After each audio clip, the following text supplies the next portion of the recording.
Guys, কেমন আছেন সবাই? আশা করি ভালো আছেন। আজকে আমি লোটে মাছ করে দেখাবো। এই যে আমার লোটে মাছ কেটে ধুয়ে রেখেছি, আর তার সাথে কেটেছি পেঁয়াজ, টমেটো, কাঁচা লঙ্কা, ধনেপাতা আর আদা রসুন থ্যাতো করে রেখেছি। এটা আমি পেস্ট করিনি, থ্যাতো করে রাখলে ভালো লাগে। এবার কড়াইতে আমি তেল দিয়ে দিয়েছি। লোটে মাছে একটু তেল লাগে। এই আদা রসুনটা দিয়ে দেবো। যেতে এবার পেঁয়াজ দিয়ে দিলাম, তারপর টমেটো দেবো।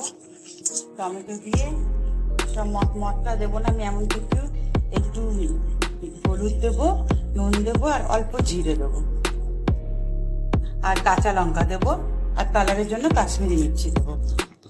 এই যে দেখুন আমার কষানো হয়ে গেছে। এর মধ্যে আমি একটু কাশ্মীরি মির্চি দিয়ে দিয়েছিলাম, যার জন্য এরকম কালারটা এসছে। এবার আমি মাছগুলো দিয়ে দেবো, দিয়ে নাড়াচাড়া করবো। 5 মিনিটের মতন মাছগুলো দিয়ে একটু কষাবো। 5 মিনিট মতন কষিয়ে আমি জল দিয়ে দেবো। দেখুন আমি অল্প জল দিয়ে দিয়েছি।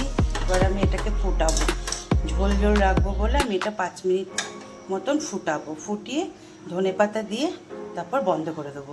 আমার লোটে মাছটা কমপ্লিট হয়ে গেছে। এই দেখুন এরকম হয়েছে। আমি 3টে কাঁচা লঙ্কা করে দিয়ে রেখেছি।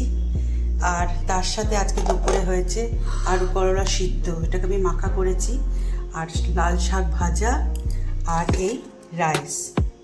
তাহলে আমার আজকে এই দুপুরের মেনু আপনাদের কেমন লাগলো? যদি ভালো লাগে তাহলে একটু কমেন্ট করে দেবেন, একটা লাইক দিয়ে দেবেন। আজ তাহলে রাখছি, নেক্সট রেসিপিতে আবার দেখা হবে। টাটা।